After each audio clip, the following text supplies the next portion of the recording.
Greetings, folks. I will call to order this meeting of the City of Boise Public Works Commission, and I will start with a quick roll call. If you are here, please let us know. Commissioner Ellis, Here. Commissioner Collette, Commissioner Pagan, Commissioner Wernz, Here. Commissioner Lockett, Here. Commissioner Morgan, Here. Commissioner Thornfeld. All right, thank you. That brings us to the next item on our agenda. Oh, and I would also like to acknowledge that we are joined by Councilmember Corliss. Thanks for being here. The next item on our agenda is the approval of the minutes from our last regular meeting on February 5th of 2025. With that, I would open up for a motion. Chair, I make a motion to approve February's minutes. We have a motion. Do we have a second? I second. Motion from Commissioner Morgan, second from Commissioner Wernz. All those in favor, please indicate by saying aye. Aye. Aye. Any opposed? Hearing none, the motion carries and the minutes are approved. With that, that takes us to our regular agenda items. And up first is the Solid Waste Strategic Plan Focus Group. And with that, I will turn it over to staff. Thank you, Chair, and thank you, Commissioner, for being here. We're excited about this next agenda item. And as a reminder for Public Works and across the city, as we get into our planning processes, we've tried to do a much better job in recent years of starting with the public, asking some very open-ended questions. So you remember we talked about the survey that went out. We had the 4,000 responses. And then as we're going through the planning process, we try to take the information that we're getting back initially from the public, distill that down into kind of what did that mean to us as staff, and then take that information and go back out and test it with the community again, kind of midway through the process. And that's kind of what you're going to experience here is the focus group is focused on. The focus group is going to talk about some of the areas that from the survey that we wanted to get more information about and test with the community. And Peter McAuliffe, our solid waste program manager, is going to present. And we've had 2 focus groups already. You'll be the 3rd focus group. And again, we're looking for that wide breadth of perspectives across the community that you all bring for feedback on some of the options that we're looking at for the solid waste program. So please ask questions. There'll be opportunities throughout for discussion. This is again, reminding folks the shift that we've made in the Public Works Commission, this is right in the wheelhouse of what we would really love to hear from you on. And the purpose of the commission is to represent the community. So with that, I'm going to turn it over to Peter, and he's got some slides that he'll walk through up front, and then we'll get into the discussion sections of the focus group. So thank you.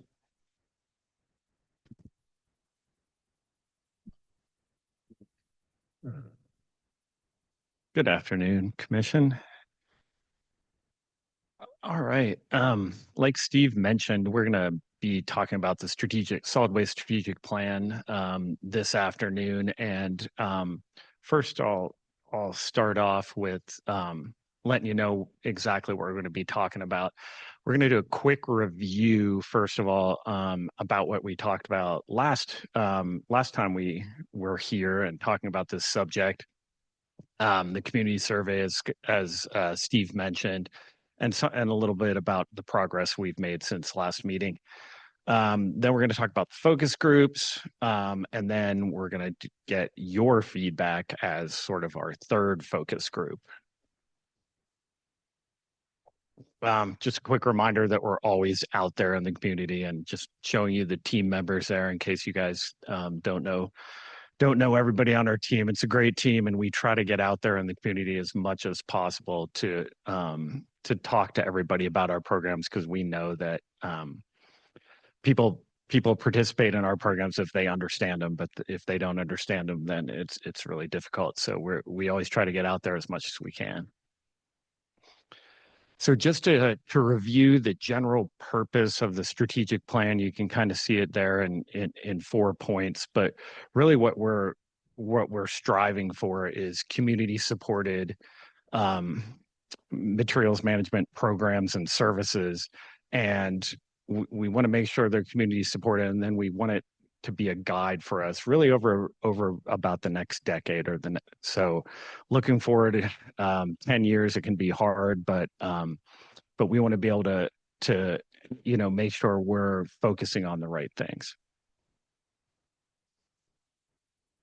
Scope and timeline, you've seen this before, updated it a little bit towards the end there, just pushed it out a couple months. We had to make sure we had enough time for these focus groups and to get that information. So, but really we're looking at finishing things up here towards the end of this year. So on track there.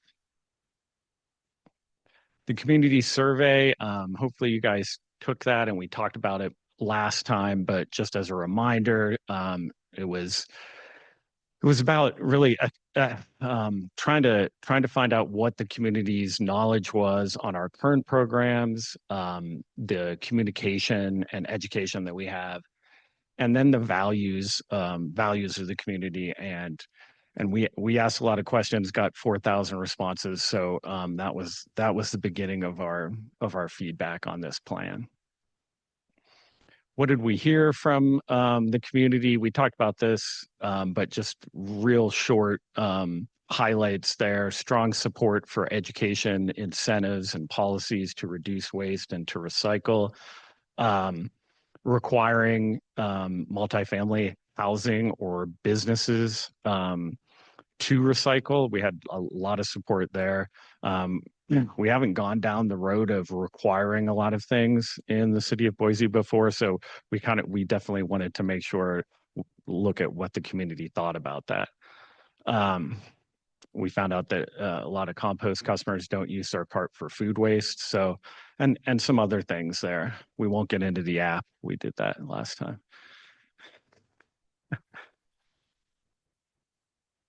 So since we last met, we took a look at what we heard from the survey, and with our materials management team and with our consultant, we came up with like about 20 key concepts or goals for the plan. And they're really broad concepts purposely because we want to be able to make sure we can adjust as time goes on and make sure that with changing markets we can still use those concepts but pinpoint action items. Now, we brought about 8 of those concepts to our focus groups, our 2 focus groups that we did. And that was mainly, we would have loved to have done all 20 of them, but we understand that people don't have 4 hours to go over all 20 and talk about them. So we picked 8. We tried to pick ones that we didn't already have good feedback from the community on, and also ones that we felt like people would have an opinion on and be passionate about. And we've also started developing a scoring matrix for ideas and the concepts that will help prioritize these concepts along with the feedback that we get from the community and from the commission. So now we're going to talk about the actual concepts and the focus groups, and you have a packet there. That's where the packet starts. So you can follow along if you want, and you'll be able to see those concepts later. You're going to be scoring those concepts. So if you want to put notes on each concept or something like that, so you can refer back to it, that's why we gave you those handouts. So the focus groups, who were these people? We put out a call for focus group participants, and we got a good response, and we were able to get a diverse group of people demographically and geographically. Unfortunately, we didn't get a lot of young people, but I think that's kind of par for the course for these things. But we did the best we could. We had them at the public libraries. As I mentioned, the purpose there is to get the community feedback on these potential program updates and the concepts that we're developing. So they scored 8 out of the 10 proposed concepts, and we're going to have the commission do the same thing tonight. All right, so starting with the first concept, you can see it there. Just want to make sure everybody can hear me. Everybody hear me all right? Good. So the first concept is require recycling and reuse of materials from construction projects. Now, why would we do that? Construction projects, they create a lot of waste, obviously. Many of those materials could be reused or recycled. Examples such as wood, drywall, metals, cardboard. Currently, we don't have anything that requires construction companies to recycle. And there are some that do it, but a lot don't. It's a time issue and a space issue. It takes more time to do it, right? We do have rates that incentivize that currently. So recycling is less expensive than a trash container of the same size, but we don't require it. So potential actions you can see there. What are some of those? We could we really want to make sure before we did anything that we would identify the barriers with the construction companies to understand why they're not doing it currently. If there's barriers that we can remove and not have to do a requirement, we can go down that route too. We want to work with the companies and find out how they can best recycle and best divert these materials. Potentially, we could develop a city ordinance that requires the diversion of certain types of construction waste from the landfill.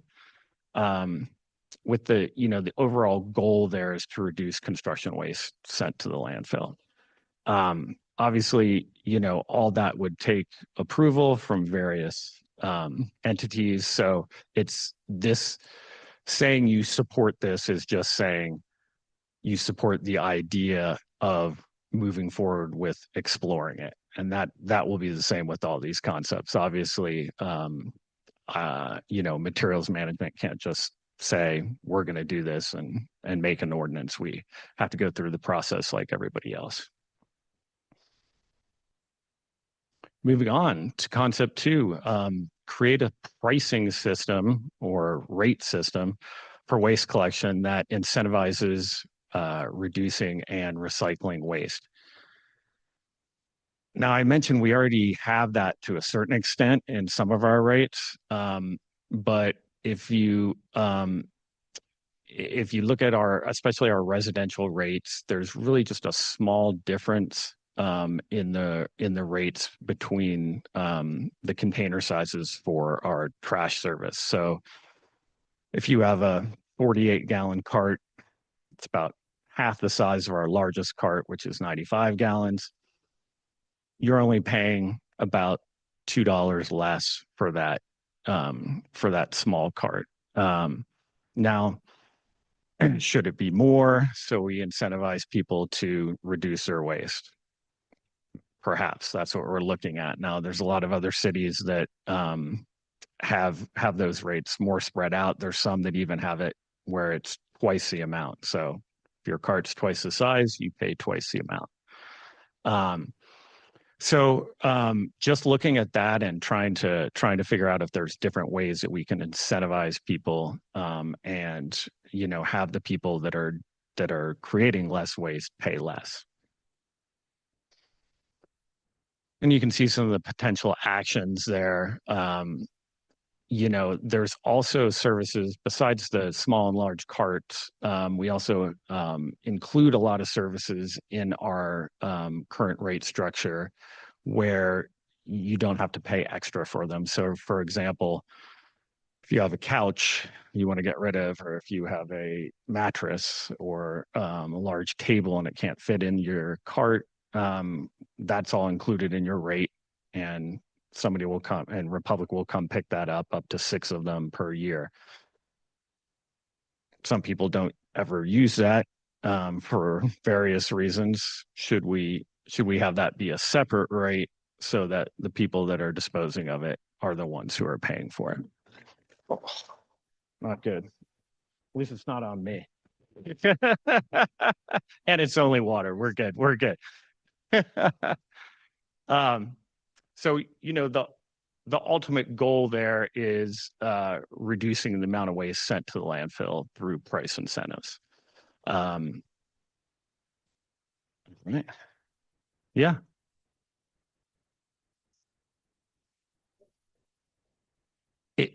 It can pertain to businesses, yes. Oh,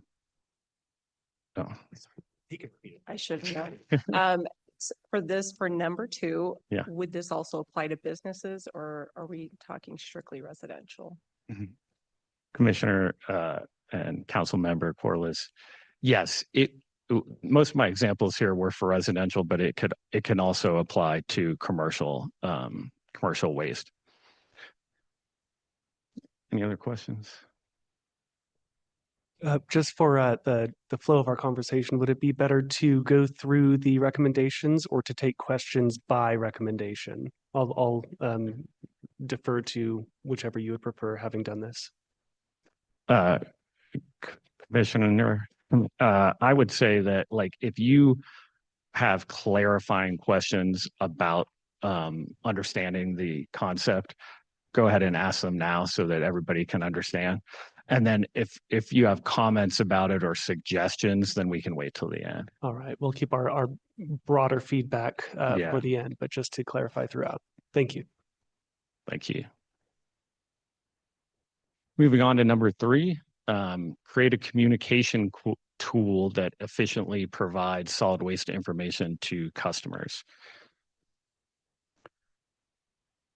Why would we need this? Obviously, our customers need accessible and timely information, things like notifications about service changes or weather delays, and really easy to view information and updates on our programs. So we have our website, obviously, but we don't really have a consolidated platform at this time to communicate out messages to the public, right? We can put it on social media, we can put it on our website, but is there another way we can get information into people's hands more efficiently and to more people than we do now? We have to communicate with every single person since every single person has our service. So it can be difficult. Potential options for, increasing customer notification. We talked about an app before. I know there's varying opinions on that. Also texting services. Our service provider, Republic, has a texting service right now where they can blast out texts to customers.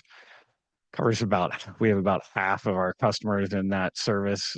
Could the city have something like that where we can communicate out to people on their phones for important updates so that we really are, getting information to people where they get it mostly on their phones. We have a question from Commissioner Mertz. Yes, thank you, Chair. And I was just curious, I'm familiar with the Republic's notification system to individual customers, meaning their automated notification. I don't know how we got on that, but it seems to work pretty well in my experience. This is something much broader that you're proposing that is actually city run, because Republic, as I recall, notifications on when they couldn't do pickups because of snow, weather, or breakdowns or something. And I would just wonder, put that in context with what's being proposed here.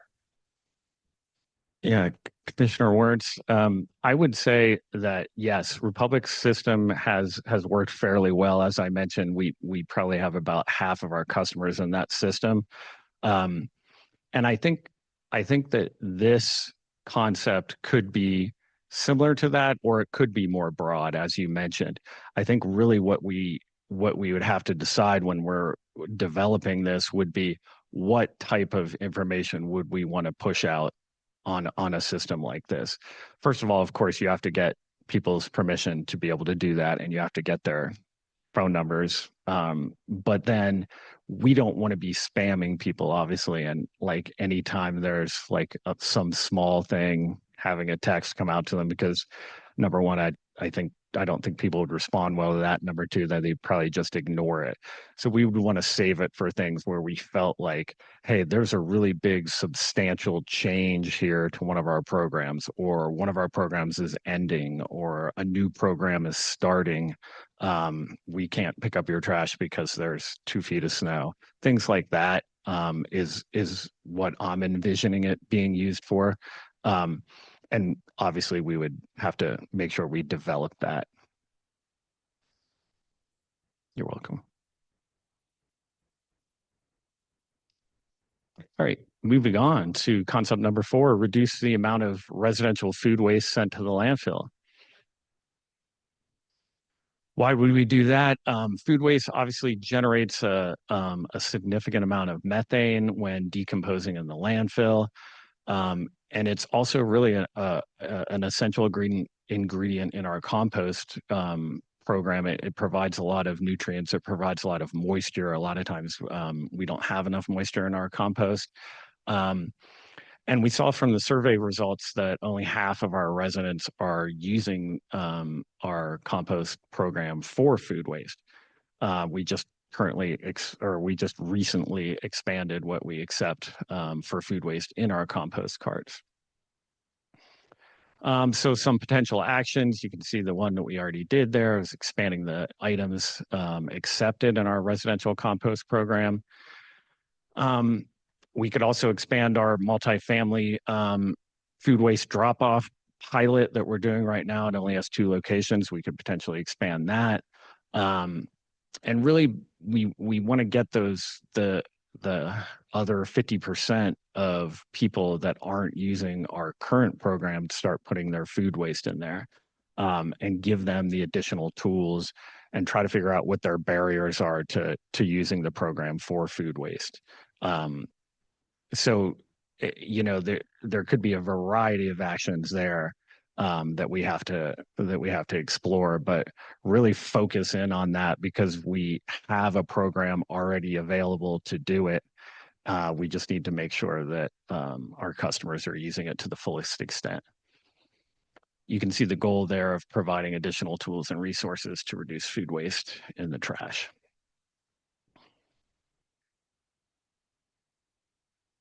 Moving on to concept 5, target education to residents on available outlets for extra recycling. And we say extra recycling, we're meaning overflow recycling that doesn't fit in the recycling cart that they already have. Why? Residential curbside recycling is collected every other week. And we heard from customers in our survey that sometimes they don't have enough room, right, in their recycling cart when it's only getting picked up every other week. Some of them said, hey, maybe we can do it every week. And that's certainly an option. But what we want to do first, because going to every week recycling would be a fairly significant impact on the costs of our service. And there's also the environmental impacts of running the trucks more.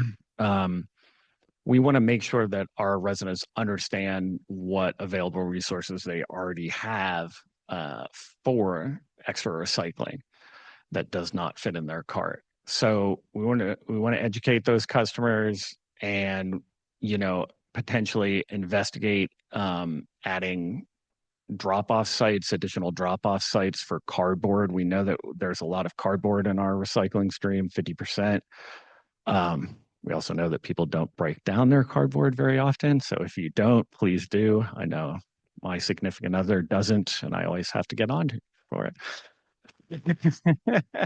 Because then we're just picking up air, right? And so people are saying their cart's full, but really it's like a box in there that's taking up 25% of the cart and it's mostly air. So try to break those down. and we can also research the cost of offering weekly service. If that's if we do all these things and people are like, well, really, we still have extra recycling and we're having to throw it into the trash. We obviously don't want that to happen. So perhaps we look at the possibility of doing it every week.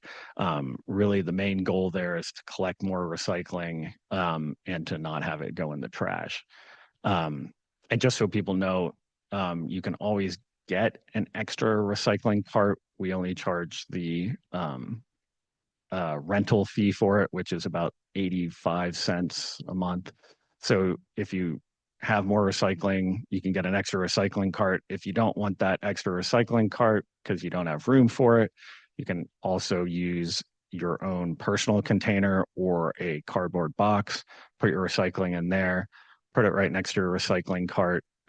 We just ask that you mark it recycling because sometimes the drivers think it's trash and then they won't pick it up if there's not a sticker on it. So just mark that it's recycling, kind of make it obvious that it's recycling, and they'll pick it up.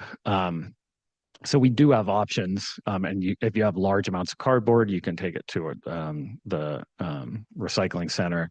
There's a variety of options for this extra recycling, but I think the problem is we haven't done a good enough job educating the public on it, and so we need to do some more there. Moving on to number 6, develop a waste reduction policy for events held on city property. So as we all know, if you've been to a lot of events, there's a lot of waste usually, and there's disposable cups, there's giveaways, there's food waste. Currently, we encourage special events held on city property to use low waste practices, and we've developed a plan for them, and we talk to them about it in the events meetings and the events commission. So we do what we can to try to provide them with the ability to reduce waste. But some of these events, their events are really hard, right? There's a lot of people, the people from a variety of places, and it's not really the first thing on their mind is recycling or reducing waste. So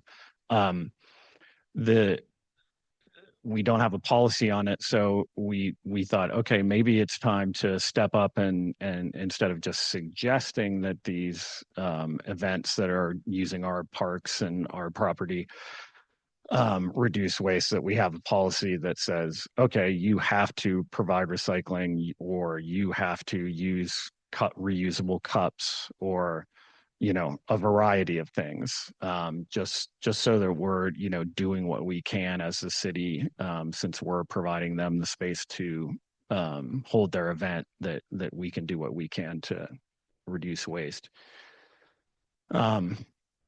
Again, obviously, if we were going to develop this policy, it would have to be approved up the ladder, and we don't have a policy written at this time, so we could work on how all the different things that were in that policy. This is more just saying, hey, let's move forward with developing that.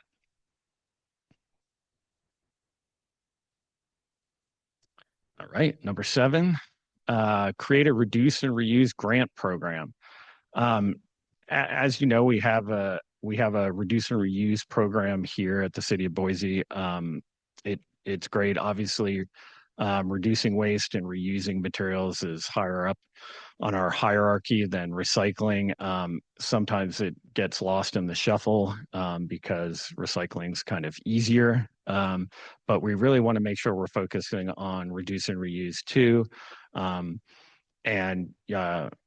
have different events. We just had a repair cafe event. We look at ways to try to just keep the waste out of the landfill, keep the waste from being created in the first place. So, we recognize that we're not an expert in all these waste prevention activities, and we rely on community partners for that. So, for things like clothing donations and repair services, like we can't do that all the time. We can have small little events, but for everyday things, we need these local organizations to provide that. And, you know, we've had small grant programs in the past and materials management, but we don't have any currently. So our thought was, hey, we want to make sure that these companies that are doing the work that we want them to and that are helping us to prevent waste going in the landfill, that they're supported and that they can you know, their businesses can thrive. So the potential actions: develop and implement, we say micro grant program. I mean, we're really not talking a lot of money here because, you know, our budget doesn't allow for large quantities of money. But, you know, small amounts of money to support local organizations implementing waste reduction programs. We don't have an exact number yet, but we were thinking in the, you know, probably less than $10,000. But that could be changed based on budgets. Obviously, we would promote the grantee activities through communication channels and really just try to support those organizations that are reducing waste or reusing products so that there's no waste to begin with. Okay, moving on to the last one here. Number 8, develop a waste reduction and diversion program specifically for multifamily properties. We've noticed that, you know, historically, and this is the way it is with a lot of cities. We focus on the residential programs, sometimes on the businesses, and then multifamily kind of gets left out. There's sort of a reason for that. It's because it's a really difficult sector to work with because there's a lot of people that are just moving here and they're from different cities and then they leave. And so it's kind of like a constant, battle to get the materials that you want. It's also hard because the people who live in those facilities, they don't control control what services they get. That's usually controlled by the property owner or perhaps sometimes an HOA. So they're sort of at the mercy of what they want to do. And there's a lot of people that want to recycle and want to reduce waste in these communities, but they're not given the opportunity to. So we want to make sure, all right, let's look at that and try to give them the opportunities that they deserve. So, you know, potential actions for this concept would be include recycling costs in the cost of trash service for multifamily properties so that residents can have access to recycling. Like I mentioned, right now, if you're living in an apartment, the property manager or apartment owner has to make the effort to say, yes, we want recycling on our property, and they have to pay for it. Granted, it's less money still than the trash, but they still kind of look at it as like, well, I still have to have some trash, and now I have to add this service. They look at it as an additional cost. So if we included that cost and said, okay, everybody has to have a trash container. With that trash container, you get the same size recycling container. That might help provide access to more of these multifamily communities.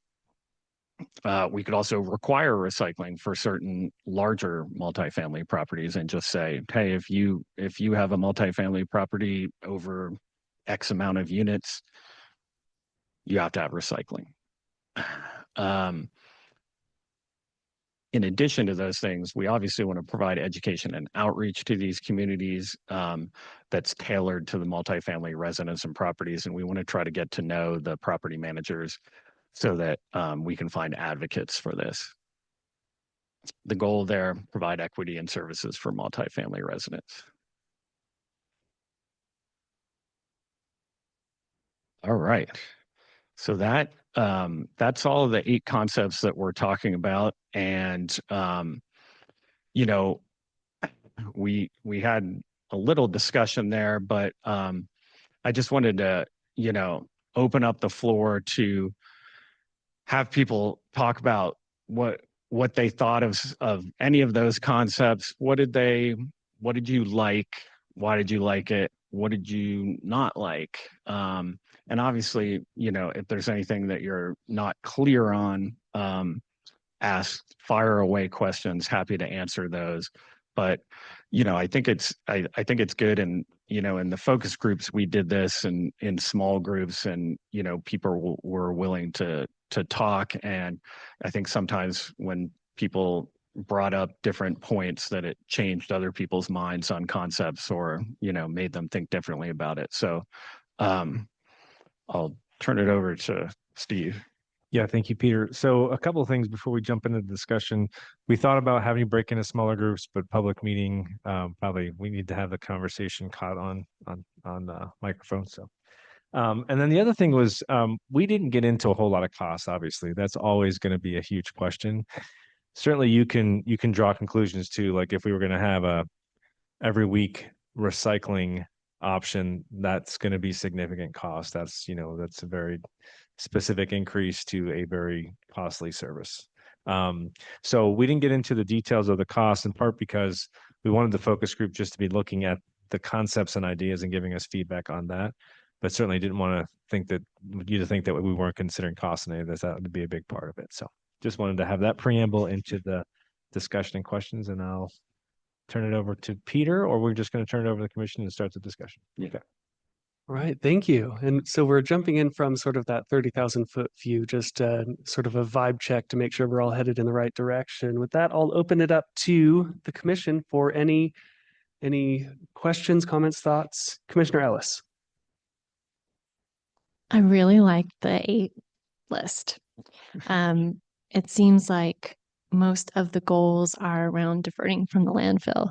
So increasing recycling where possible and diverting from the landfill. And when I remind people that I give presentations too about how to recycle at Boise State, and I remind them, why are we doing this again? And I talk to them about how the landfill is with our projections, is not going to last as long as we thought because of the growth in the amount of waste per person that's coming up. So I could see that theme consistent through here. However, on number 3, I was trying to figure out one step either down or up from the goal. Like what's the actual goal? And we talked about what kinds of things we want to communicate more to the end user.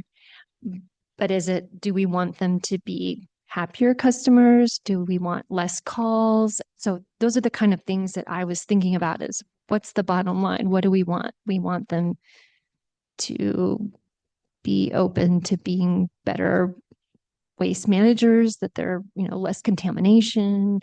So we want them to participate more. We want them to participate better. We want them to have a good connotation with the city. So anyway, yeah, those are the kind of things I think needs more clarity with that goal. And then, and then I had more suggestions. I had all these ideas as I'm going through, but I think that'll come when we score things and we can comment why. Is that kind of what we're thinking? Commissioner Ellis, thank you for that feedback. And just going back to your first comment on number 3, which, if everybody remembers, is create a communication tool that efficiently provides solid waste information to all of our customers. I think there really, you hit on a bunch of the different points of why we want to do that, right? I think in general, a well-informed and happy customer is one that participates in our programs, and we want people to participate in our programs as much as possible. So people told us in the survey, like, if they're confused about something, they're not gonna do it, right? And we saw that when we rolled out the energy bag program, now Renew program. People were confused, and so a lot of people kind of were like, I don't want to do it. It's too confusing, right? And then to the happy customers, like, when we lose our customers' trust because we don't tell them when we can't deliver the service, it really hurts us. You know, a lot of people are pretty understanding if we say, look, we're really sorry. We can't get through the alleyway because there's 2 feet of snow. Here's what you need to do. And here's when we're going to get your trash. Most people, not everyone, but most people are pretty understanding about that. But if we don't tell them anything because we can't get a hold of them, then they really get upset. And I think it's understandable. So I think those are the main things. And I appreciate all those other comments. Chair, a question to follow up for Commissioner Ellis. When you go out and talk to folks about recycling, what are you hearing most often from folks in the context of what kind of information we would share? I'm curious to hear what you share, and is it well received, or is it more of like, that's interesting, Commissioner Ellis, can you tell us more about this though? Let's see. When I'm dealing with my community where I live, their biggest thing is, and you already have it in here, they have all come out of the woodwork and want to know how I've been able to get my extra recycling. They're like, Jen, where did you buy that? And how big is it? And how close? They want to know all the details because they're like, I did the cardboard box and I put all the flattened cardboard in the cardboard and it still didn't. But last week it did, and this week it didn't.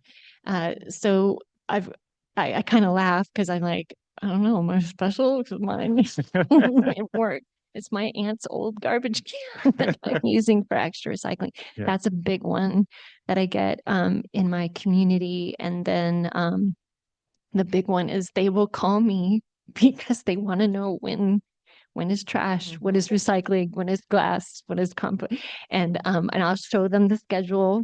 And they're like, whoa, I didn't know that. I'm like, yeah. And then did you remember that magnet you got in the mail? And but I'm like their resource. I get that a lot. So I immediately wrote down like, oh my gosh, neighborhood associations and HOAs would love the text that says today it's this, this, and this. Mhm. And I see it all the time on the Friday that ours gets picked up. Half of the residents in my community, they've got recycling out and it shouldn't be out that day. That they're just like, I'm putting it out because I don't know when it is and I'm not gonna look it up. But they're not, they're not. They just need to drive by my driveway and then they'll know what's due that day. So those are the big ones that I get from home. But then it's different when it comes to Boise State. That's a whole nother animal. I think the biggest one for that is there have been people that are touching the garbage custodials type services and management of custodials type services, and they are blown away because they have not known for years if they bag their recycling and they put it in the dumpster outside, it's going to go to trash. Mhm. So that's like been an amazing eye opener one to get out that word to everybody. And they're very happy to hear it, but then they have to overcome the struggle of figuring out how to not do that. And then, and just with the community of people from all over the US and international that are used to recycling their waste. So we've run into that with all residents where they're like, well, that's not how it was for me, where I came from. And so that's why we try to up the communication and the education. And I'm finding they really like Instagram. So I'm trying really, really hard. There you go. Great, thank you. Yeah, thank you, Commissioner Ellis. And just to mention, I mean, you touched on a point of, people, we hand out and have it on our website when your recycling day is and, your recycling week and trash day and all that stuff. But like, some people, they don't use that or what have you. And, there are definitely apps or other things out there where you can sign up for and it'll just notify you like, it's your recycling day and it'll notify you like in the morning and you can sign up for it if you want. If you don't want to because you're good enough to remember or you don't need that and you don't have to. So there are abilities to do things like that too for people. And it hurts us too. It hurts our costs because if Republic drives by and then they call and say, oh, you didn't pick up, you didn't pick it up if they didn't put it out, right? Then, inevitably we have to go back and get it. And so, there's some cost advantages there too to reminding people. Thank you. Maybe soon folks can just text trash to BOISE and they'll get that notification. Commissioner Lockett? Thank you. My question goes back to Steve's point, kind of the preamble here. On each of these points, you did not dig into cost, right? We're exploring that, is my understanding. How far did you get down the road of talking to other cities, if at all, who do this already, to find out where their successes and where their challenges have been? Because I think that would be important. Each of the concepts, I know you already thought of this, of course you did, but just tell us, please, as a group, how much research you did in advance of developing these concepts, please. Commissioner Lockett, thank you. Yeah, we definitely look at what other cities do, and pretty much every one of these concepts, there's multiple cities out there that they do them already, right? Now, I will say that solid waste is kind of an interesting, it's an interesting utility in that every solid waste system in every different city is pretty different. It's different in a lot of ways because the landfill is different, transfer station is different, the hauler is different, the distance to recycling markets are different. So each city is a little different. And so, or kind of a lot different, but so we can't just copy other cities, but your point is well taken. We look at other cities and we want to make sure, like, okay, this is something that isn't like totally off the wall, that is like, there's no way that could ever happen, right? And we have a list of what we call kind of like sister communities that we kind of keep track of, and the different things that they're doing, although it can be difficult. And at the end of the day, we want to do what Boise wants, right? Because Boise isn't Portland, it isn't New York, it isn't a small town, right? And we want to do what our customers feel like, hey, this feels like Boise, right? To do these concepts. And so we do look at other cities, but we want to do what's right for ours. And I would just add, Chair, Commissioner Lockett, a good example is when we rolled out the compost program, we did a ton of research with other cities that had the programs. And an example of one of those items, lessons learned that we heard like over and over again, was to start with residential compost, not commercial compost. And the reason for that was that most of the major cities that started with commercial found much higher rates of contamination. So like plastic forks and bags, and there was less commitment to really following the guidelines in the program. So when we rolled out our program, we started with residential based on those lessons learned, and that turned out to be a pretty smart move, not because we're smart, but we tried to learn from what the other cities do. So we do that often. And then to Peter's point, it's sometimes hard to compare costs. We do look at costs of other communities.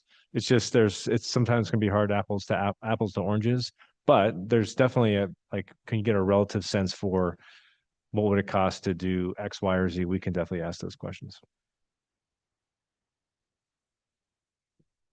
Commissioner Wertz? Yes, thank you, Chair.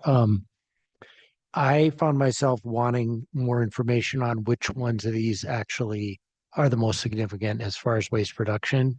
I know there's some general statements about significant amount of food waste that's not being diverted, that's going to the landfill, but I can kind of imagine how much construction waste goes to the landfill.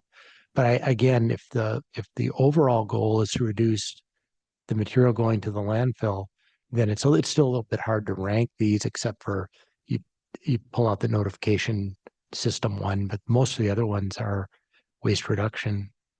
And anything that you can tell us about that? Yeah, Commissioner Wertz, thanks for the question. Yes, in terms of how much waste each of these are going to either reduce or divert, we don't have that in here. we don't know yet, but I think your point to like something like the C&D ordinance, right? An ordinance, if we say thou shalt divert this waste, is always, and it's something like construction waste, it's gonna definitely have a higher impact on our diversion than say a reduce and reuse grant to a small company, right? We're gonna see those numbers more. And I will say that so if we were ranking these as like this one's the best, this one's the least most or least important, you would definitely need that information. At this point, we're just asking you to score them based on how much you support the idea. Do you think it's a good idea that would work?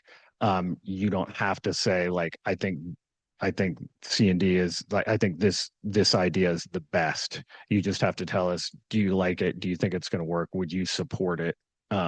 If you were in your role, would you support it? Yeah, and I would just add also the cost benefit is going to be a huge part of the final decisions, certainly.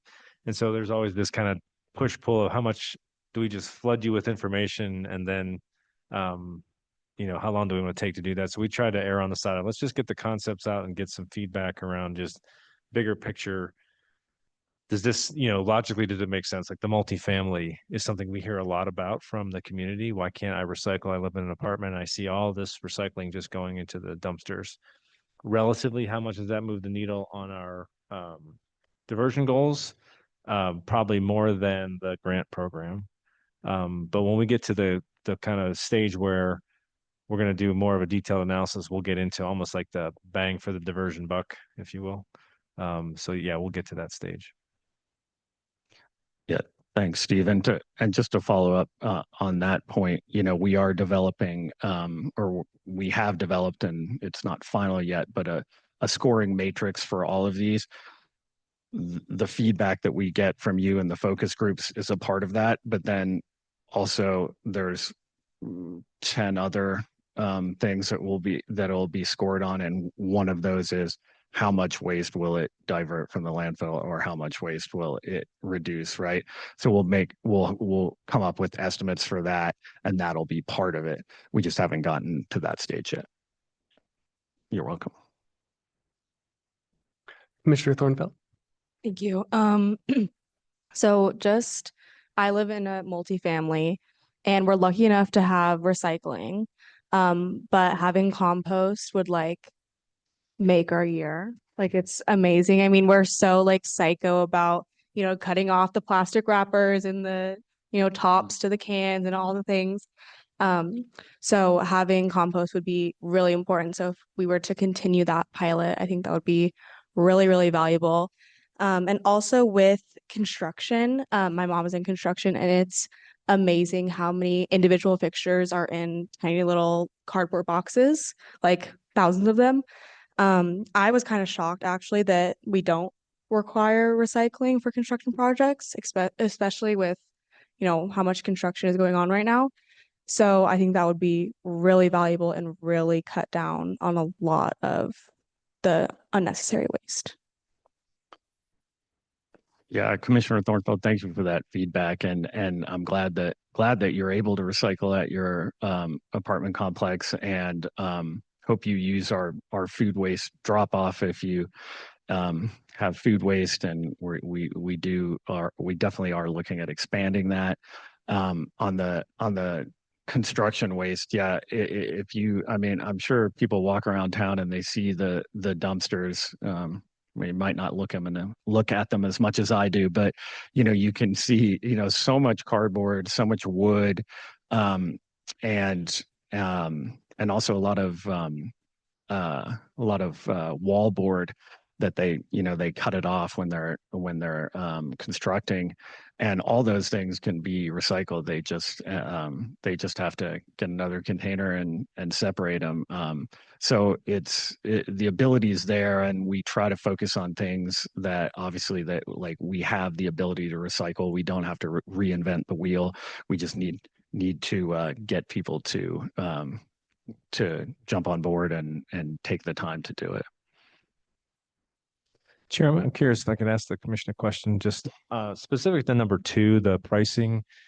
You know, in the industry, it's kind of, there's some references to like, it's like pay as you throw type concepts. And we've not done that in the city per se. And I'm just kind of curious, feedback on setting price points so that you're incentivizing actions that you want, but also making sure that you're capturing the cost of those services that maybe aren't helping on the diversion side. So if you wanted an extra trash cart, there would be a pretty significant cost to that. Just curious to hear the commission's thoughts on that.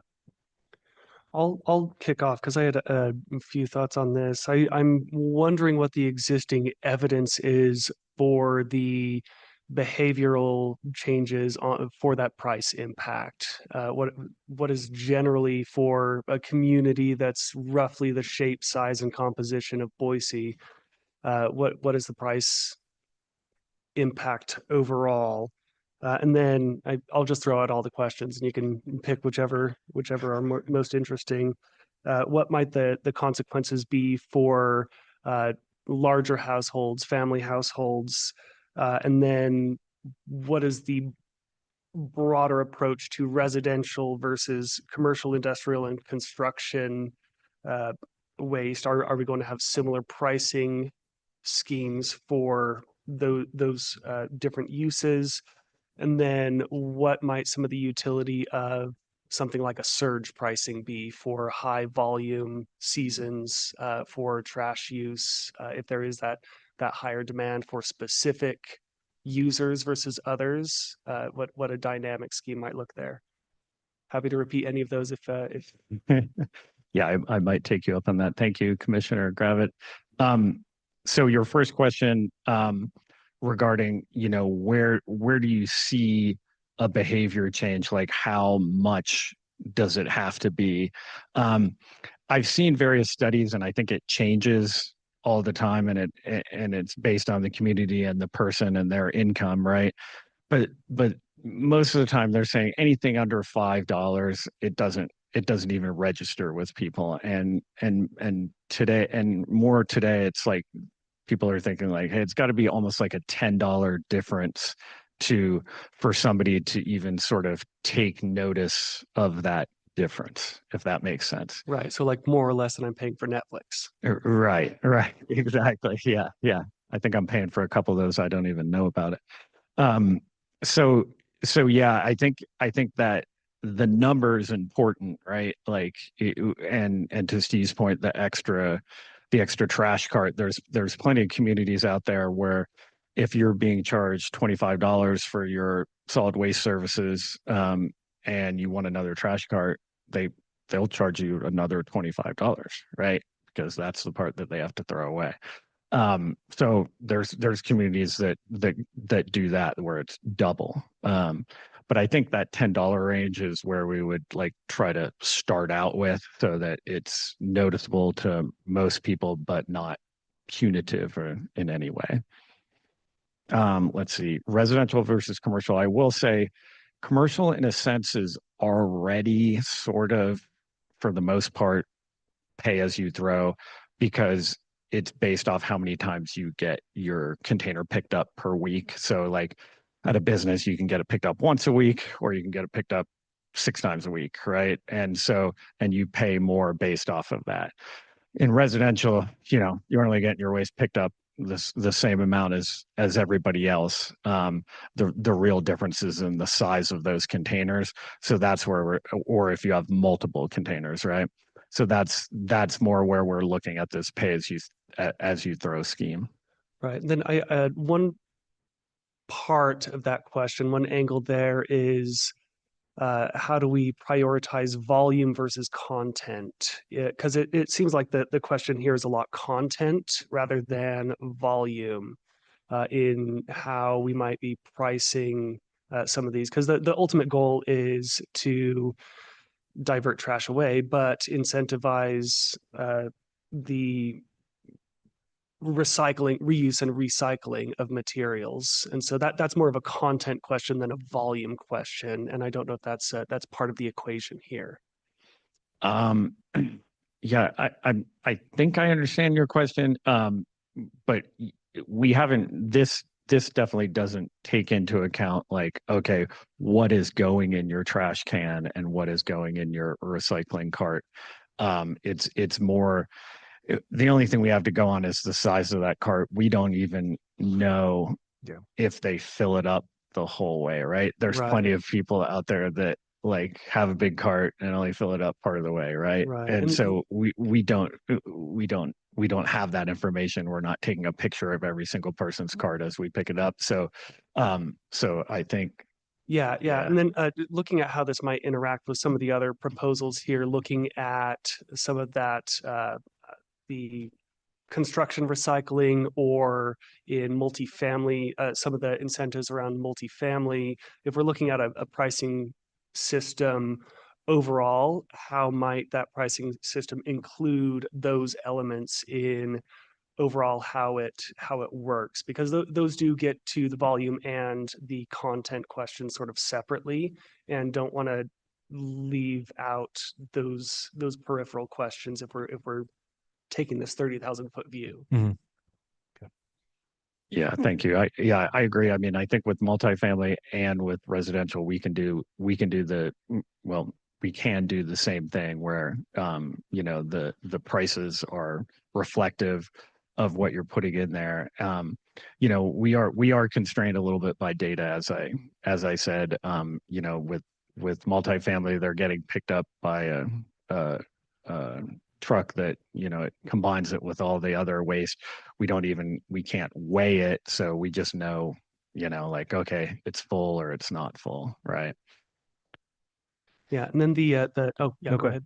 The last question topic area that I had on this one was thinking as well as a pricing mechanism as part of a communication strategy, whether we reach people on the front end to let them know about changes to the system, or whether we reach them on the back end through the bill at the end of the day. They're both getting the same message across. And so using something like surge pricing as a tool to remind people like, oh, hey, this is when we see a lot of this kind of trash or this kind of recycling. How can we, at the end of the day, use this to fill in the gaps in our front-loading communication strategy to get the message across year over year? Commissioner Gravitt, yeah, thank you. Definitely, we want to use both the ways to communicate with our customers. We do put in inserts in the bill.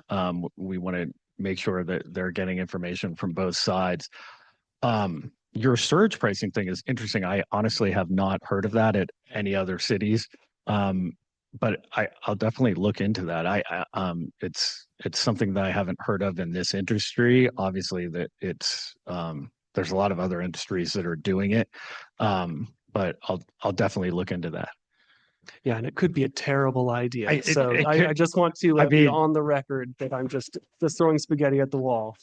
No, and we appreciate that. That's part of the discussion. And I would just maybe throw out another discussion point I'd love to hear perspectives on is in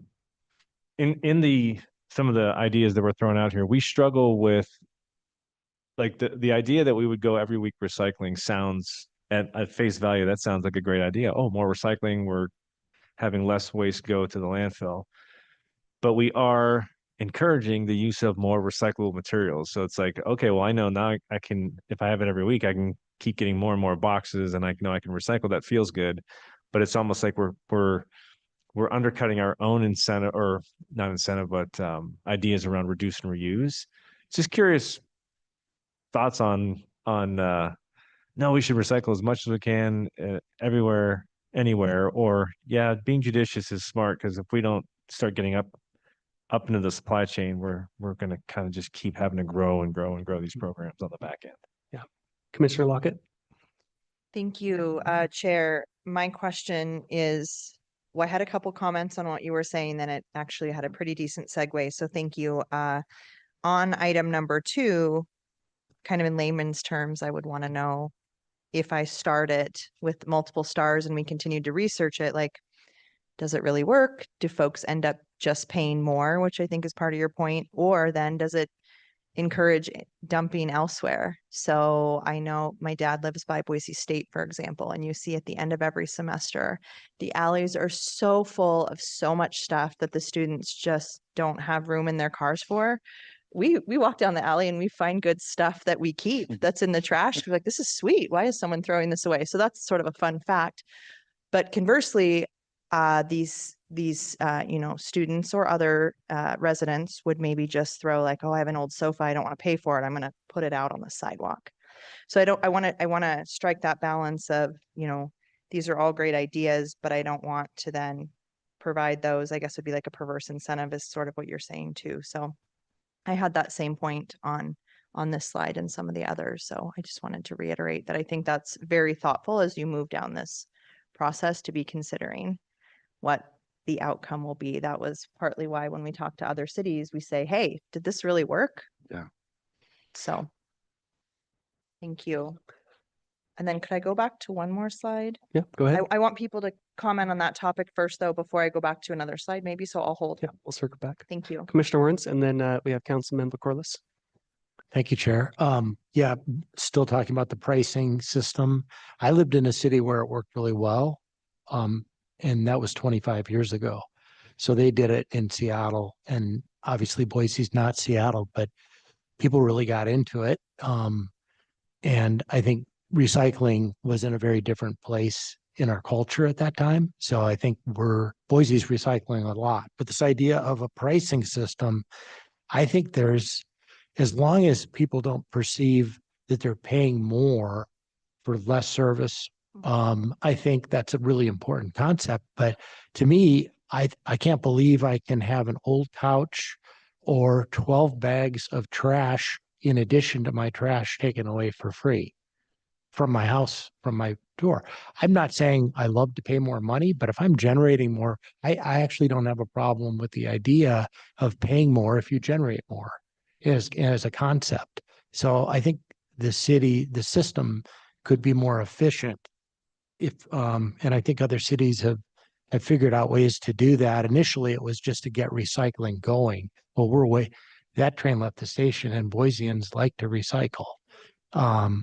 So I don't think that's really the point, but I do think it's surprising how many services you get for free in Boise, honestly. And then what was your other question, Steve? Your more recent one. It was related, Commissioner Warrens, to the recycling and like, if we would go to every week recycling, we're going to encourage more recycling, and is that necessarily the better outcome? I don't personally don't really believe that to be the case. I think it'd be very convenient not to have to think about every other week, but it would cost a pile of money, way more money than I'm comfortable with. And sorry, I want to follow up. Sorry. If we went to every week recycling, we could go to every other week trash. You could kind of trade off the two. Now that starts to bring in the question the issue that Commissioner Lockett raised about, well, be careful what you're incentivizing, because then you could have people starting to just dump trash if they can't fit it in their cart. So yeah. Councilmember Corliss, and then we'll hop over. Yeah, Chair, thank you. I'm with Commissioner Warrens on, I don't like the idea of every week for recycling for two reasons. I think mainly for the cost. I don't think we're going to get the benefit out of it. I would rather see them get another container. It's pretty low cost for another container for those who are wanting to do more. I think a lot of this too is on education, and I think we need to be thinking about how to do that a little bit better on the upstream. And with that, I don't know if we've presented the big why. Why should you be taking the time to recycle? Why should you get in your car and drive your cardboard boxes elsewhere? And then how do we encapsulate that maybe into a picture? Because you can have all these reasons. I don't know. I don't have an answer, and I hate to bring up a problem without an answer. I do like the thought of like a Mr. Yuck sticker, right? But something related to the landfill. I think we could use a lot of internal communications that we have as well. The commissioners that are doing town halls that could bring up information, our CE team, our neighborhood associations to talk about our recycle programs. Because when we talked about using compost food scraps, I don't know why I didn't really tie that into my compost bin, because that's my yard waste bin. It took a little bit to click that. And so I think that education and using some of our internal resources first would be great. So then getting back to the you should pay as we go. I agree. I think these big bulky items, I'm shocked that the service is for free.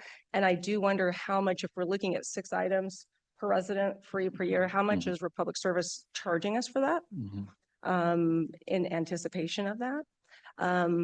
That's what I kind of wonder. And then I've used that service a few times. I'd be more than happy to pay $50 an item. The convenience alone, so far from the landfill, or 30, whatever that is, I think is definitely worth it. What else I want to bring up? I really like the idea of working on the construction side of things, because it goes back to the bang for our buck. And I mean, we could put it into code, but I kind of think then it becomes, as soon as somebody tells you you have to do something, you don't want to do it, right? And I kind of feel like we might start with that reaction. And I wonder if when they get trash service, they get a recycle bin. You're going to get a trash bin and you're going to get a recycle bin. And however that cost needs to come out, you're going to get it. I kind of like that idea. I like the idea of putting in a focus group with construction companies to say, hey, how is this going to work for you? Because their reduction is going to, I think, outweigh it a lot for the residential that we're going to see. And I think about that with businesses as well. Are they paying for the trash that they're generating, and how do we incentivize them more? But I think we need to get those top hitters. Yeah, thanks. Yeah, I have 1,000 ideas and questions on the construction. I hope we dive into that one soon. But over to Commissioner Thornfeld. Thank you. Yeah, with construction, my mom's company, they don't do work in California because there are so many hoops to jump through. And I mean, not saying that requiring recycling is anywhere close to that. But once people see a have to, they don't want to. So I think that is a really good point to not make it a have to and just an option.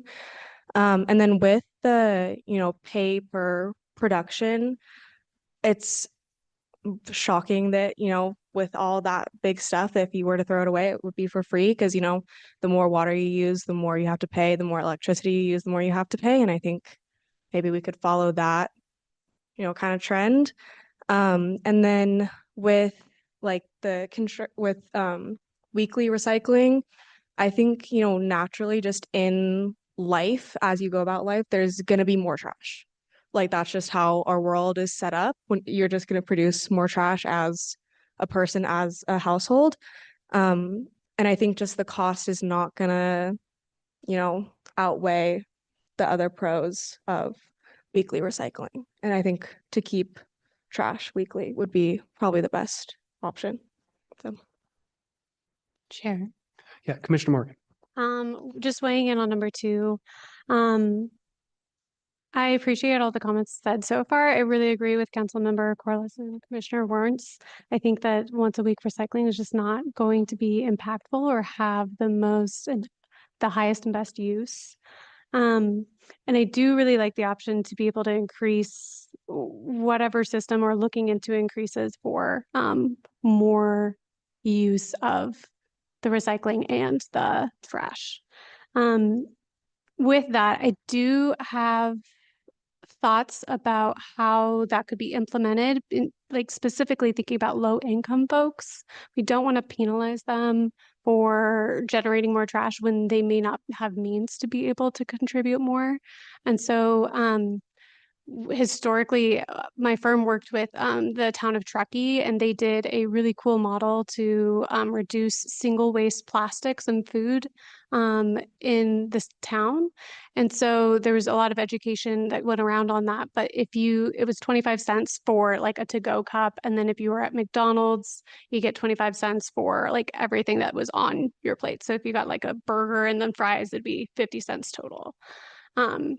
Would be added to your bill to be able to help you offset and disincentivize single-use plastics. And then the company would have to supply the reusable products.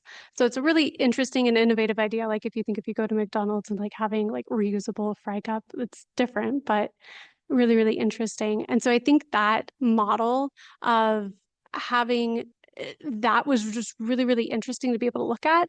And they thought very intentionally about this low income aspect. And if you showed like your WIC card or other like statuses, that was then reduced from your overall cost. And so just something that I'm thinking about so that way we're not adding more burden to people who are already strapped for cash.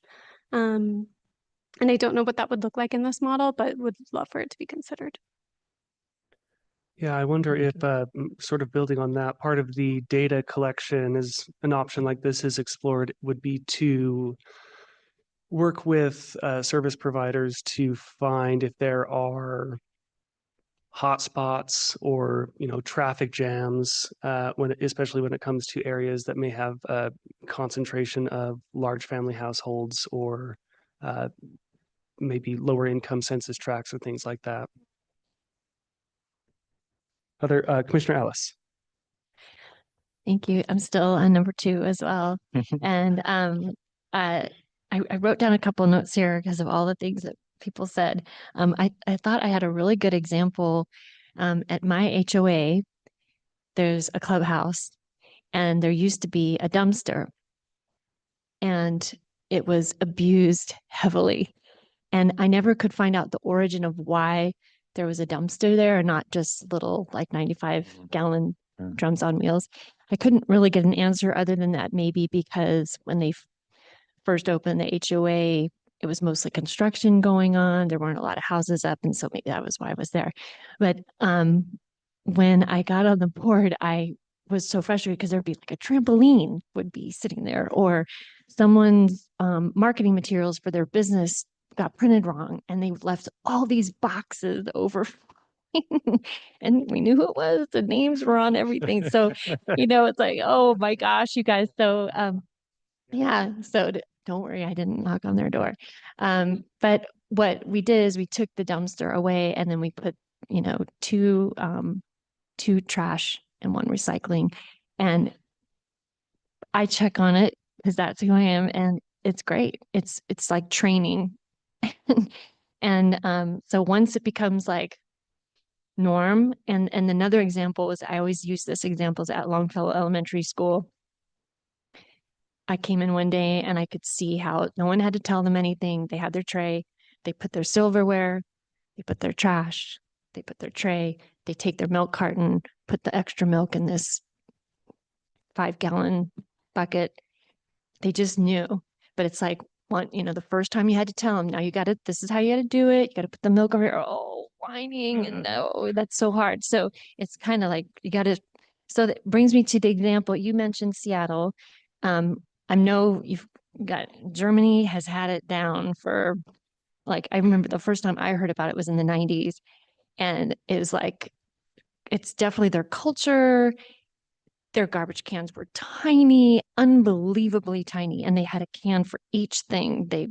It was amazing. And it was kind of like competitive, like, oh, those two down the street, theirs is so big and ours is tiny. We're so amazing. So yeah, it was just this culture. So I don't know if that helps to see, how did they get there? Have they always been there that way, or how did they get there? And then I remember when I was a Curbit Pro, and so that was before COVID, it was 2017, 18, something like that, I think.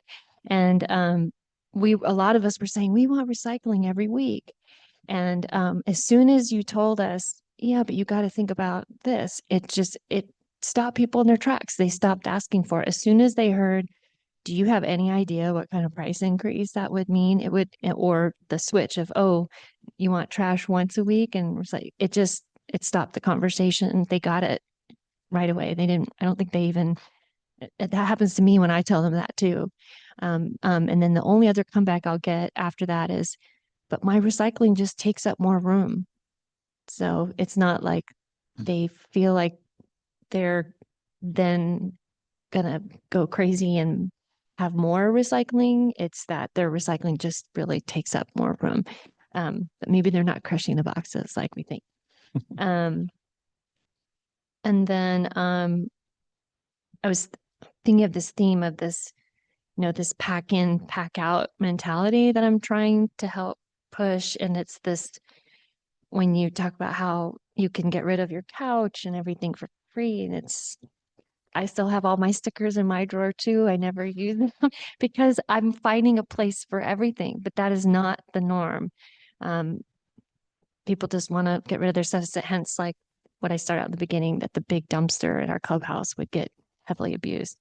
And then the last thing I wanted to say was, okay, so right now it's move out time at Boise State. And I am observing, trying to figure out, okay, what's working, what's not working, can we make changes? And Goodwill does put these bins out for people to donate. And they've been out since April 21st and they'll be there till May 10th.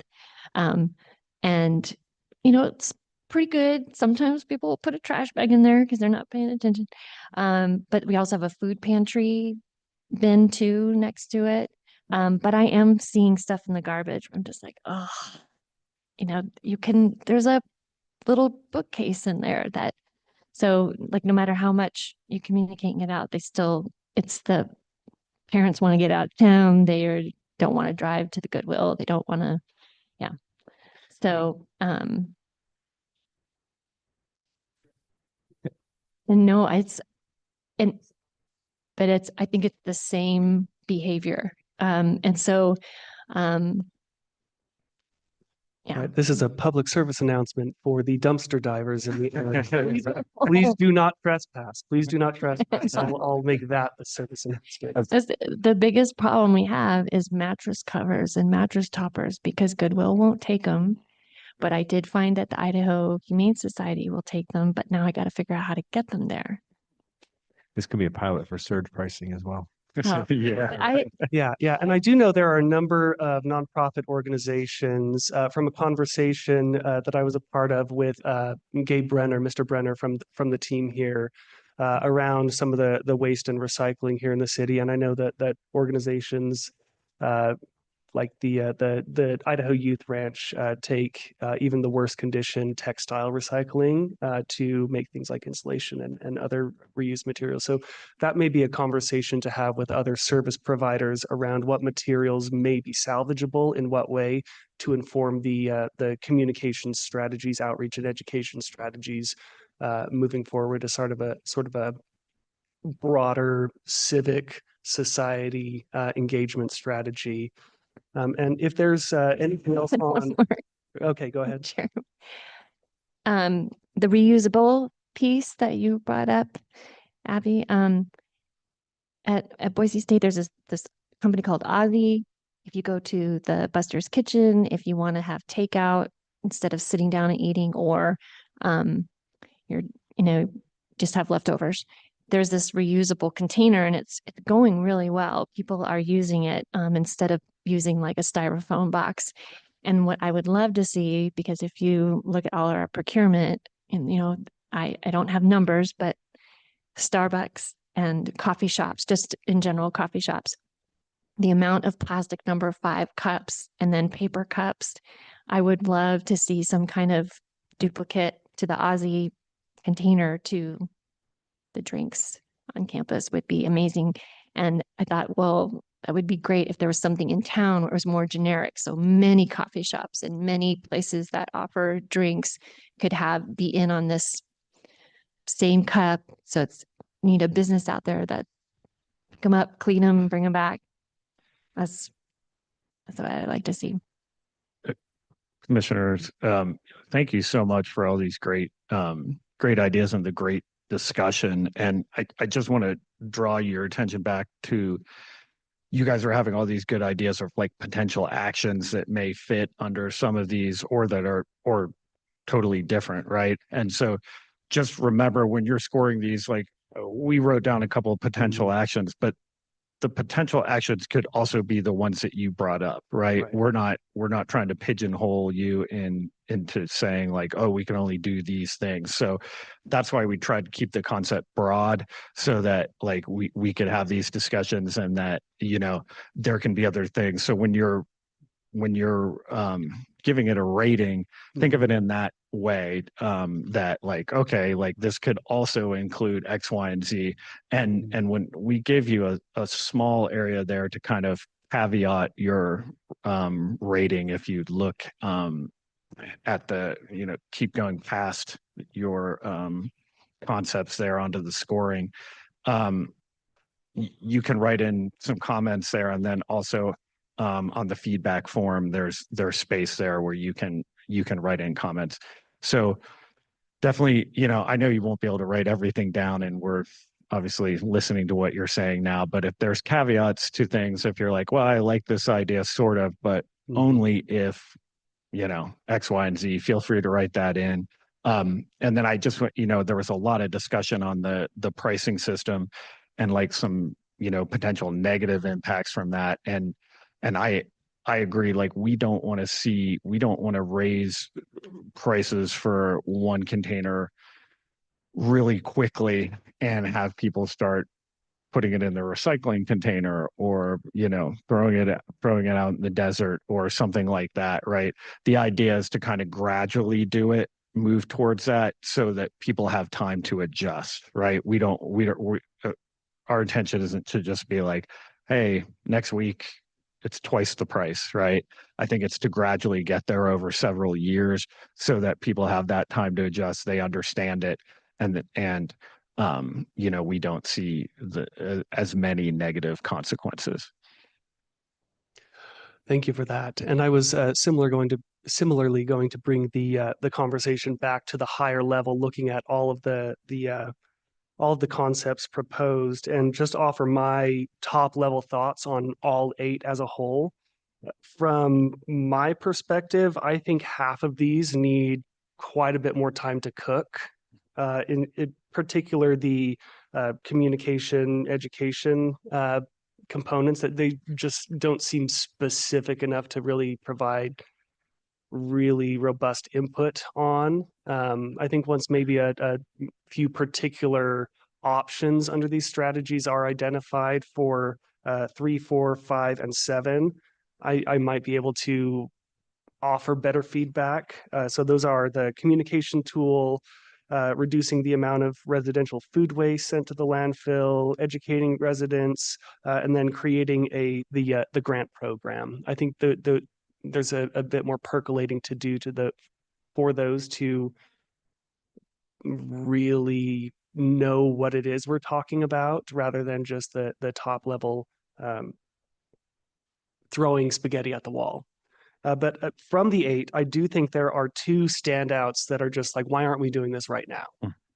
And those are 6 and 8. So number 8, developing the waste reduction and diversion programs specifically for multifamily properties. I think that, what was it, the 20% of Boiseans living in multifamily properties? That seems like high impact, low hanging fruit to me. And from some of the conversation that I heard introducing the concept, it seems like there are some pretty low barrier ways to get some of these offerings out to those properties, whether building in the cost of recycling into the trash service overall, or, you know, meeting of the minds and getting all of the property owners together to, I don't know, put together a welcome packet for new residents outlining like, hey, here's how our trash works, here's where you can recycle, things like that. And then waste reduction policy for events on city property. That similarly seems like the city's holding all the cards in the permitting process. So it seems like a pretty low hanging fruit in here's the floor from which we all operate to keep confetti, food waste, oil stains off of our parks. And then the remaining 2, we talked about option number 2, the pricing systems, at length. And then I'm extremely interested in the construction project reuse and recycling, but I have a whole slew of caveats and questions, particularly about the existing backbone for a recycling economy for those materials in the area, and whether this would require creating a whole new suite of business and operation that just doesn't currently exist for managing those materials, and then what the options are for actual city involvement, carrot versus stick, et cetera. So those are my top level takeaways for the 8 options here. I don't know if you have any questions, comments, concerns, or threats on those. No threats, no threats. Thank you, Commissioner. Yeah, I'm going to talk about your last question first, just because it's fresh on my mind. We definitely have markets for those recycled materials for the construction recycling, we would certainly not. It's so difficult to develop the markets, and we have little control over that. So we would never require something to be recycled if we didn't have a market for it. The wood, the sheetrock can be recycled locally, metals obviously, and cardboard too. So we would pick those materials that we have markets for. As regards in regards to your other comments on all the other concepts, appreciate those. I would say that, like, with the concepts that you say need more time and need more baking out, I agree, and I would almost say that all of these need that, right? But I would score them on whether you'd want us to go forward with exploring that, as opposed to like I don't have enough information to say 100% I want to do this. We're not going to come back to you and say, hey, you said to do this, and we went and did something else. It's more of like, hey, we want to look into the potential of doing this and obviously get more information to do that. But obviously and one more thing, just like, if you just aren't feeling comfortable with something, then do score it lower, right? Relatively, like and write why you're doing so that we can look at it and be like, oh, look, they're all saying that. Yeah, we definitely need to work on this more. Awesome. Thank you. Yeah. And I don't know if there's if we want to move to the scoring, if there's a time check. I don't want to cut anybody off. Talk as long as you want. Any other, Commissioner Lockett? Thank you, Chair. I do have just a question. I do have a lot of thoughts. This has been a really cool exercise. Thank you for putting this together and letting us be involved. My question is specifically on number 4. Where are the 2 locations, and how is the pilot going for this food waste? I didn't know about it. So just a quick please, overview. Sure. Thank you. Thank you, Commissioner Lockett. Yeah, so we started the multifamily food waste drop-off program about 6 months ago. It's going really well. We have over 100 people that have signed up for it, and the concept is they take their food waste to these drop-off locations. We pick it up. There's no charge to them, and it's just food waste, not yard waste, and it does go to our compost program. And the locations, we have one in close to downtown, over by the BMX park there, Fort Boise area, and then we have one out near Bugs in West Boise. So 2 kind of opposite sides of town. I will say that the one downtown does get more material because there's more apartments here. I mean, that would make sense. But the one out west took a little longer to get going, but now it's getting there, and we're going out to putting flyers on some of the places nearby to get people to be aware of it.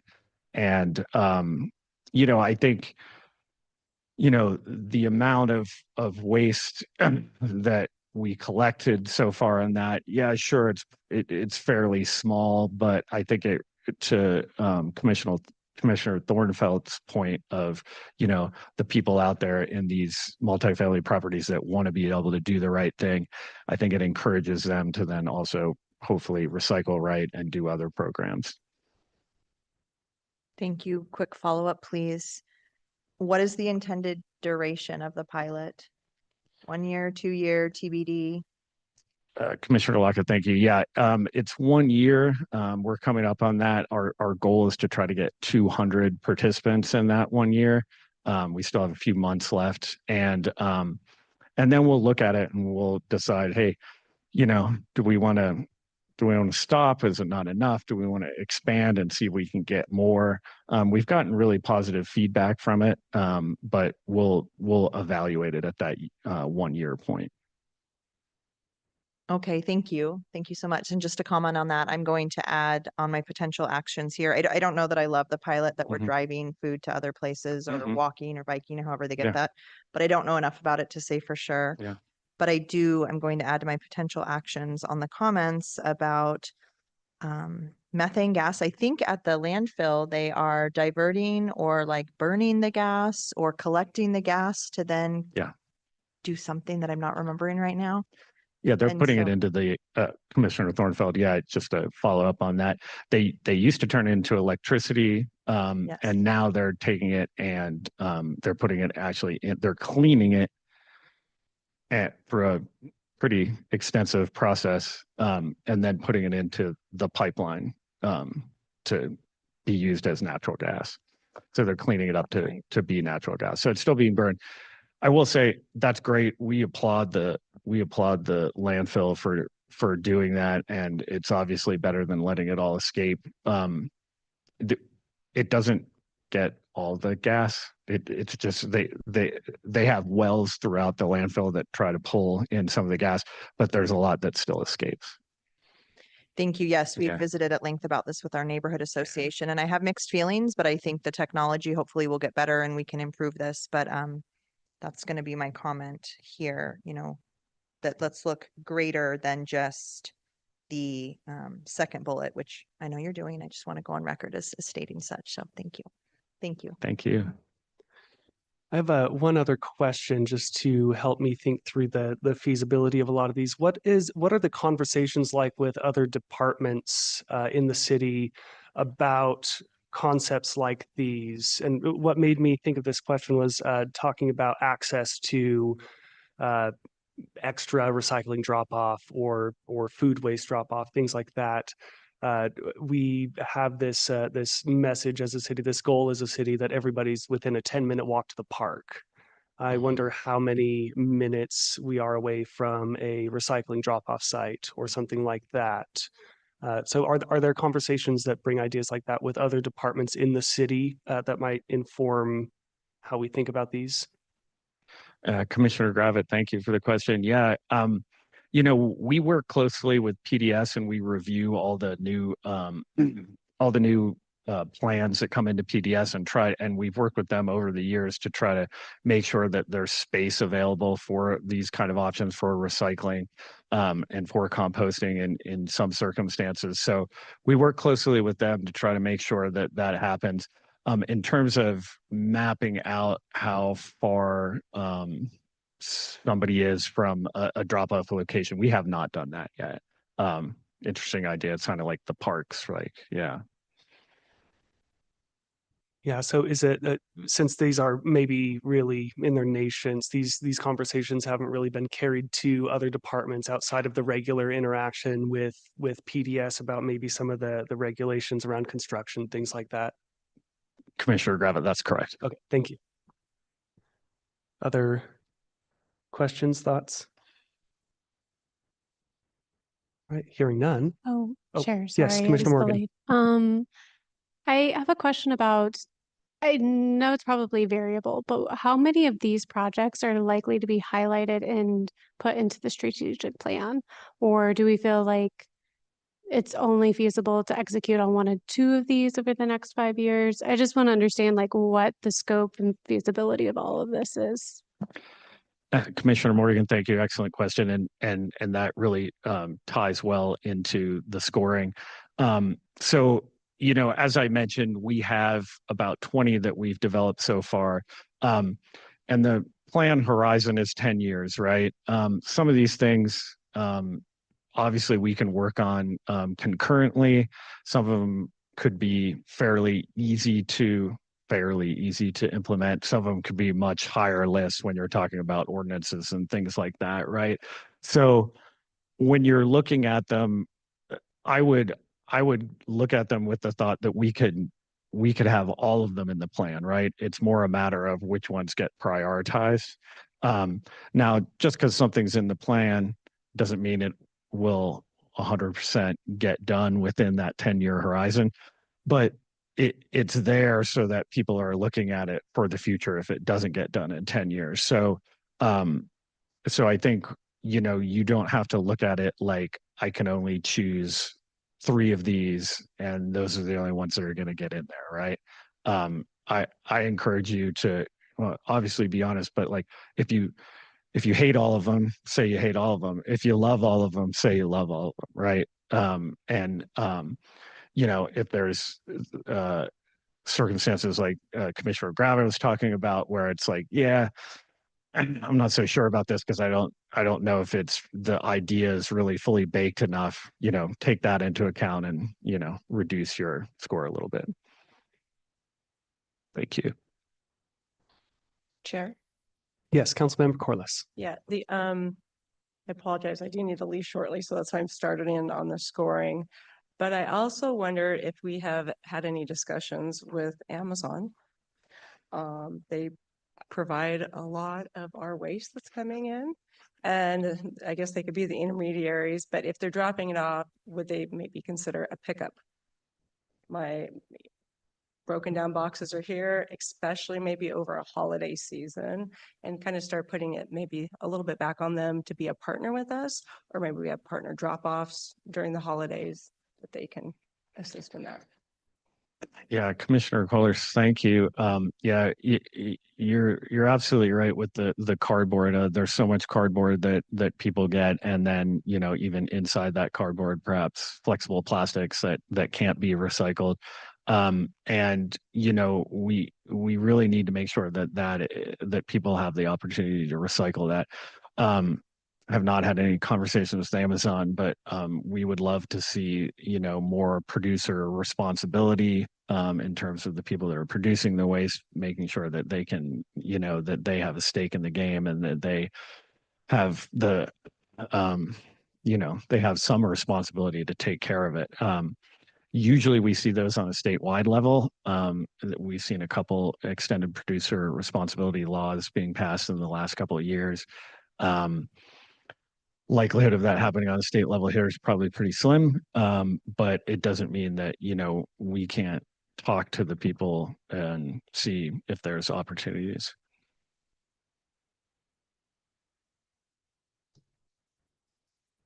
Other questions, comments from the commission?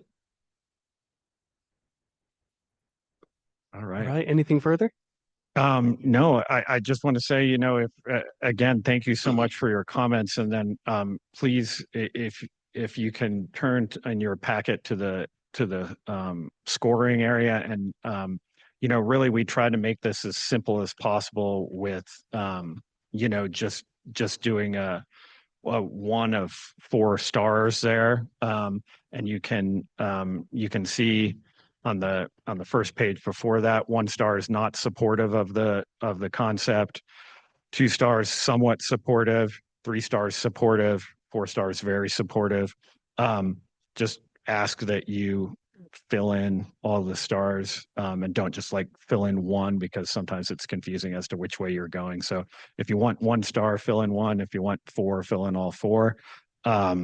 And then again, as I said, there's opportunities for comments there, or caveats if you have some. Any questions on that scoring? Does not look like it. Awesome. All right. Thank you. Go ahead, Steve. Peter, do you want fill it out tonight? Can they take it with them, or do you want to get it all done tonight? It's I'd love it if they could fill it out tonight if we have time. It took our focus groups maybe, 10, 15 minutes, but I'm also open if people are kind of done for the night, we can get it later. That sounds good. Yeah, Yeah. I'll at least plan on sticking around maybe even after we wrap up, just to make sure that we don't have some dead air on our Okay. stream.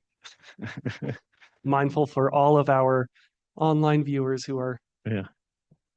various. All right. Right. Thank you. And I'll be here in case there are any other questions. All right. Thank you. Thank you.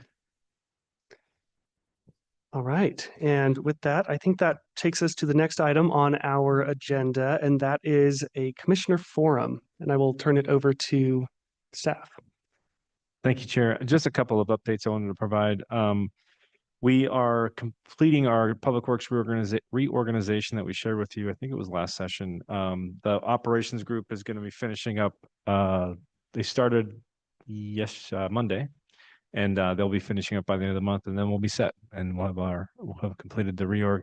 We've learned a lot in the journey. It was the first time that we did formal change management for such a significant change, the scale of the change, and it's been really interesting, and we're taking a lot of lessons learned forward on kind of what really worked well in some areas that maybe we could have done better. So just wanted to share that the reorg is going to be complete. I've been getting a fair number of questions on if we're seeing impacts of the tariffs yet. And starting as of Monday, I was talking with our West Boise maintenance team, and one of our maintainers shared they're starting to see a line item at the bottom of invoices for parts and various things that we use at the facilities, basically tying it back to the tariff and an additional charge. So we are starting to see that, and we are hearing about some construction projects in the Valley seeing those tariff charges being passed along for specific supplies, some of which are very significant, and they're actually occurring on existing contracts, and they're going through a force majeure. The suppliers are saying we're using force majeure to pass those costs along. So we're going to sit down with some of our larger folks that have larger projects, the airport, water renewal services.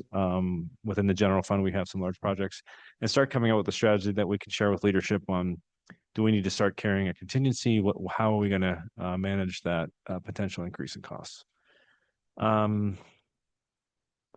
Yeah, those are, and then we had the reopening of the watershed, and that happened back in, gosh, I think it was in March. And I was just out there today, and we've had a record month in April. In fact, the staff is feeling a bit concerned about how we're going to deal with the traffic that we're seeing, which is what a great problem to have, right? But it's an issue that we're going to have to figure out. But it's being met with rave reviews, and we're just really happy with how it's all going down. So just want to share that. That's great to hear. It sounds like maybe a great time for us to work a little more on some of that construction material recycling projects for some of the Right.